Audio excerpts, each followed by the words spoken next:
Buddhāvataṃsaka Sutra. Book 22. 10 Inexhaustible Treasuries. Video 2. What is the great enlightening being's treasury of wisdom? The enlightening beings know form as it really is, know the assemblage of form as it really is, know the extinction of form as it really is, know the path to extinction of form as it really is. They know sensation, perception, conditioning, and consciousness as they really are, know the assemblage of sensation, perception, conditioning, and consciousness as it really is, know the extinction of sensation, perception, conditioning, and consciousness as it really is, and know the path to extinction of sensation, perception, conditioning, and consciousness as it really is. They know ignorance as it really is, know the accumulation of ignorance as it really is, know the extinction of ignorance as it really is, know the path to extinction of ignorance as it really is. They know craving as it really is, they know the accumulation of craving as it really is, they know the extinction of craving as it really is, they know the path to the extinction of craving as it really is. They know Buddhist discipleship as it really is, they know the principles of discipleship as they really are, they know the development of discipleship as it really is, they know the nirvana of Buddhist disciples as it really is. They know individual enlightenment as it really is, they know the principles of individual enlightenment as they really are, they know the development of individual enlightenment as it really is, they know the nirvana of individual illuminates as it really is.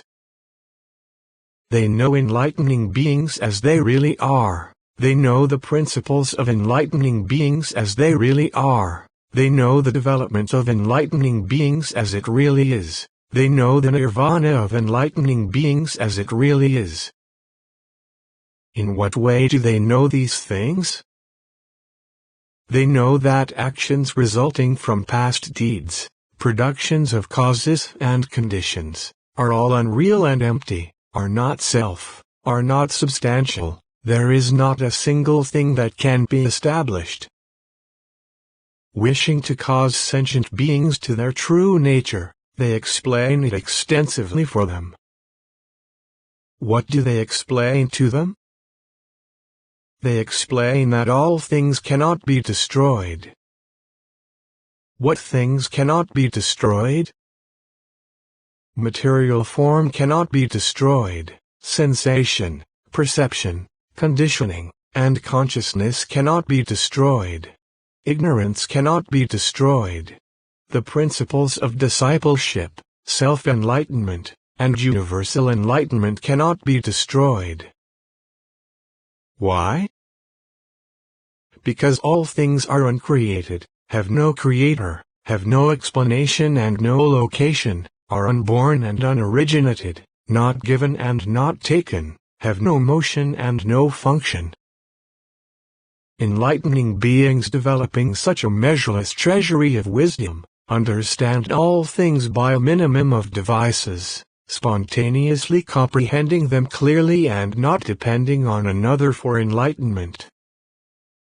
This inexhaustible treasury of wisdom is said to be inexhaustible, because it has 10 kinds of inexhaustibility, because the skills of learned enlightening beings are inexhaustible, because association with wise people is inexhaustible, because appropriate analysis of expressions and meanings is inexhaustible, because entry into the profound realm of reality is inexhaustible, because adornment with uniform knowledge is inexhaustible, because indefatigably accumulating all virtues is inexhaustible, because entering the gates of all concentration formulae is inexhaustible, because ability to distinguish the sounds of languages of all sentient beings is inexhaustible, because the ability to cut off the doubt and confusion of all sentient beings is inexhaustible, because manifesting all spiritual powers of Buddhas for all sentient beings to teach and civilize them and cause them to practice the teaching without interruption is inexhaustible. This is called the Great Enlightening Being's seventh treasury of wisdom. Those who abide in this treasury attain inexhaustible knowledge and wisdom, and are able to enlighten all sentient beings. What is Great Enlightening Being's inexhaustible treasury of recollection? The enlightening beings cast off ignorance and confusion and attain full mindfulness. They remember 1 lifetime, 2 lifetimes, even 10 lifetimes, 100, 1,000, 100,000, countless hundreds of thousands of lifetimes in the past, their ages of formation, ages of decay, and ages of both formation and decay. And not just one age of formation, not just one age of decay, not just one age of formation and decay, 100 ages, 1,000 ages, 100,000 trillion ages, even up to countless, measureless, boundless, incomparable, uncountable, incalculable, unthinkable, immeasurable, inexplicable, unspeakably unspeakable numbers of Buddha's names. They remember the appearance in the world and forecasting of one Buddha up to an unspeakably unspeakable number of Buddhas. They remember the emergence in the world and discourses of one up to an unspeakably unspeakable number of Buddhas. As they remember the discourses, so also they remember the recapitulative verses, predictions, poems, stories, extemporaneous expositions, tales of past events, tales of past lives, extensive and universal teachings, miracles, metaphors, and analytic philosophy of the Buddhas. They remember one assembly, up to an unspeakably unspeakable number of assemblies. They remember the exposition of one teaching, up to an unspeakably unspeakable number of teachings. They remember the various natures of one faculty, up to various natures of an unspeakably unspeakable number of faculty. They remember the innumerable various natures of one up to an unspeakably unspeakable number of faculties. They remember the various natures of one affliction, up to the various natures of an unspeakably unspeakable number of afflictions. They remember the various natures of one up to an unspeakably unspeakable number of afflictions. This recollection is of 10 kinds: dispassionate, serene recollection, pure, clear recollection, unmuddled recollection, thoroughly lucid recollection, recollection apart from defilement, recollection apart from various defilements, untinted recollection, radiant recollection, pleasant recollection, unhindered recollection. When enlightening beings dwell in this recollection, no one from any world can disturb them, no different philosophies or arguments can change or move them. The roots of goodness from the past are all purified. They are not influenced by or attached to mundane things. Demons and outsiders cannot harm them. They can be reborn in different forms without forgetting anything. Their teaching in past and future is inexhaustible. They live together with sentient beings in all worlds with never any faults or misdeeds. They enter the congregation at the sites of enlightenment of all Buddhas without impediment, and are able to associate with all Buddhas. This is called the Great Enlightening Being's 8th treasury of recollection. What is Great Enlightening Being's treasury of preservation?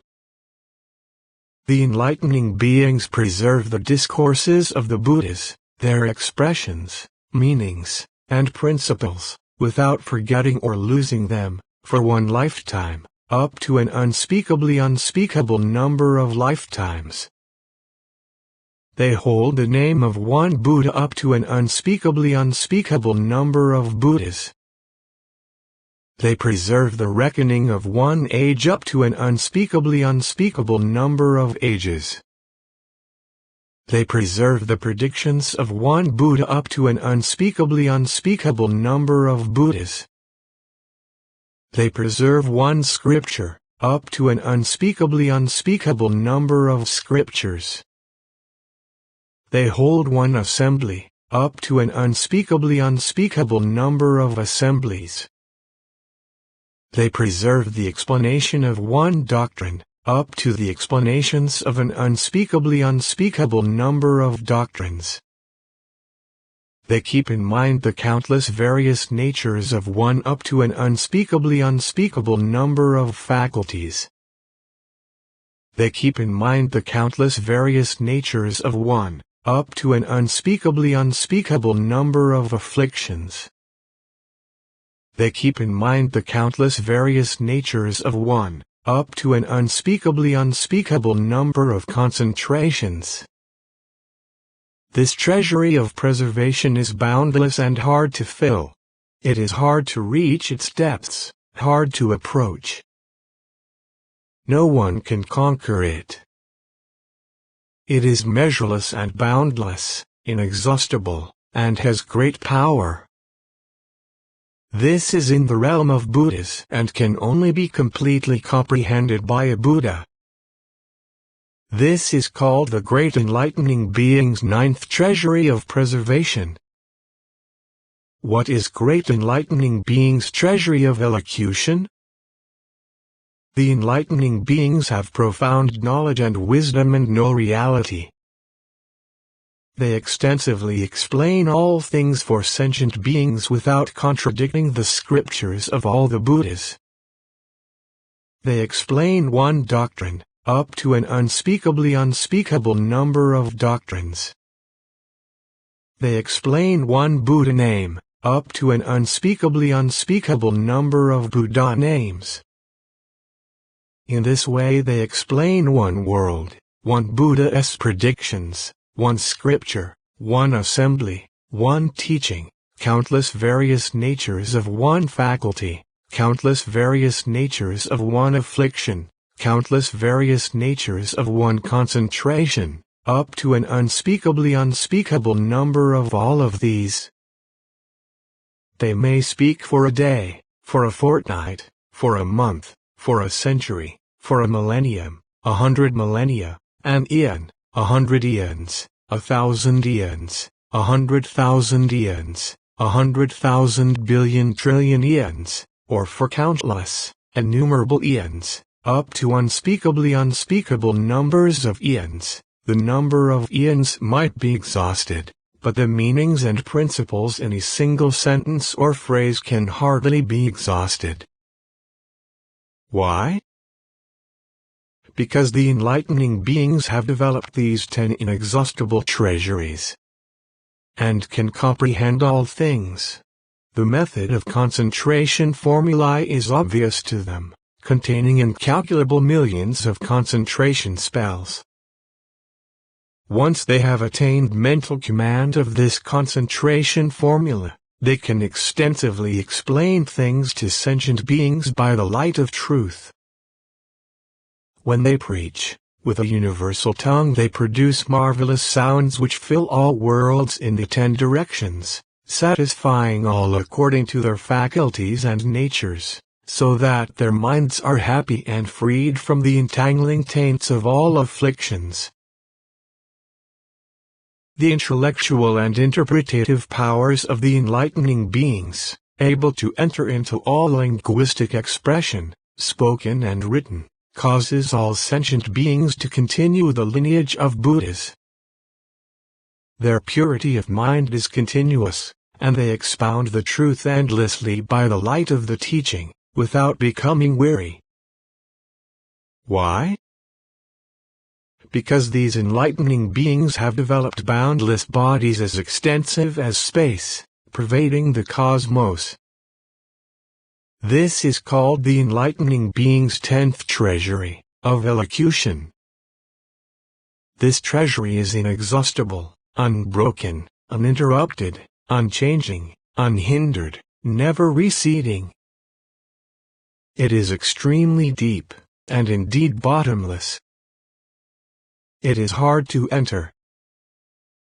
It goes into the doors of all the Buddha teachings. These 10 inexhaustible treasuries have 10 kinds of inexhaustibility which enable enlightening beings to ultimately achieve unexcelled enlightenment. What are they? They benefit all sentient beings. They skillfully dedicate their original vows. They have no end throughout all time. Throughout the realm of space all become enlightened, their minds unbounded. Their dedication involves striving, but they are not attached. The phenomena in the realm of an instant of thought are infinite. The mind of great vows never changes. They skillfully take in all concentration formulae. They are guarded by all the Buddhas. They comprehend all things are like phantoms. These are the 10 inexhaustible things which can enable deeds in all worlds to attain the ultimate inexhaustible great treasuries. The end of Book 22.